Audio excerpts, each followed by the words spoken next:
पृथ्वी लोक में अपनी निर्धारित आयु पूरी करने के पश्चात एक बुजुर्ग औरत को लेने स्वयं यमराज आए। बुजुर्ग औरत ने यमराज से पूछा, आप मुझे स्वर्ग ले जाएंगे या नरक? यमराज बोले, दोनों में से कहीं नहीं। तुमने इस जन्म में बहुत ही अच्छे कर्म किए हैं, इसलिए मैं तुम्हें सीधे प्रभु के धाम ले जा रहा हूँ। बुजुर्ग औरत खुश हो गई, बोली, धन्यवाद, पर मेरी आपसे एक विनती है। मैंने यहाँ धरती पर स्वर्ग नरक के बारे में बहुत सुना है। मैं एक बार इन दोनों जगहों को देखना चाहती हूँ। यमराज बोले, तुम्हारे कर्म अच्छे हैं, इसलिए मैं तुम्हारी इच्छा पूरी करता हूँ। चलो हम स्वर्ग और नरक के रास्ते से होते हुए प्रभु के धाम चलेंगे। दोनों चल पड़े। सबसे पहले नरक आया। नरक में बुजुर्ग औरत ने जोर जोर से लोगों के रोने की आवाज़ें सुनी। उसने देखा कि वहाँ नरक में सभी लोग दुबले पतले और बीमार दिखाई दे रहे थे। औरत ने एक आदमी से पूछा कि ये सब लोग क्यों रो रहे हैं? यहाँ पर आप सब लोगों की ऐसी हालत क्यों है? आदमी बोला, तो और कैसी हालत होगी? मरने के बाद जब से यहाँ आए हमने एक दिन खाना नहीं खाया। भूख से हमारी आत्माएं तड़प रही हैं। बुजुर्ग औरत की दृष्टि एक विशाल पतीले पर पड़ी, जो कि लोगों के कद के करीब 300 फुट ऊंचा होगा। उस पतीले के ऊपर एक विशाल चम्मच लटका हुआ था। उस पतीले में से बहुत ही अच्छी खुशबू आ रही। उस औरत ने उस आदमी से पूछा, इस पतीले में क्या है? आदमी मायूस होकर बोला, ये पतीला बहुत ही स्वादिष्ट खीर से हर समय भरा रहता है। बुजुर्ग औरत ने हैरानी से पूछा, इसमें खीर है तो आप लोग पेट भरकर ये खीर खाते क्यों नहीं? भूख से क्यों तड़प रहे हो?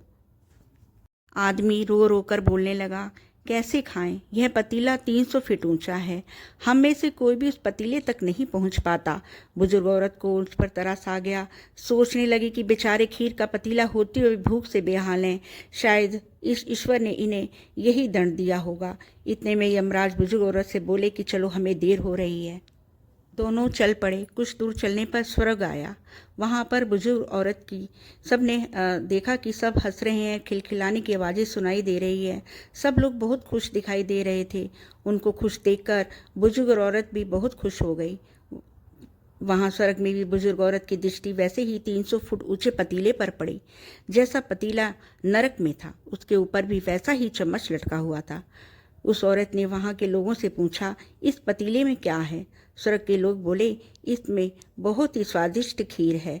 बुजुर्ग औरत हैरान हो गई और बोली, पर यह पतीला तो बहुत ऊंचा है, आप लोग तो इस तक पहुंच ही नहीं पाते होंगे। उस हिसाब से तो आप लोगों को खाना मिलता ही नहीं होगा। आप लोग भूख से बेहाल होंगे।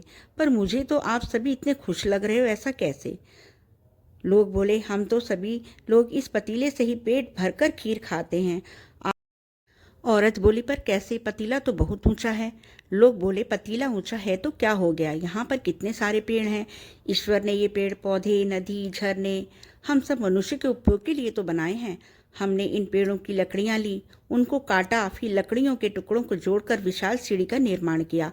उस लकड़ी की सीढ़ी के सहारे हम पतीले तक पहुँचते हैं और सब मिलकर खीर का आनंद लेते हैं।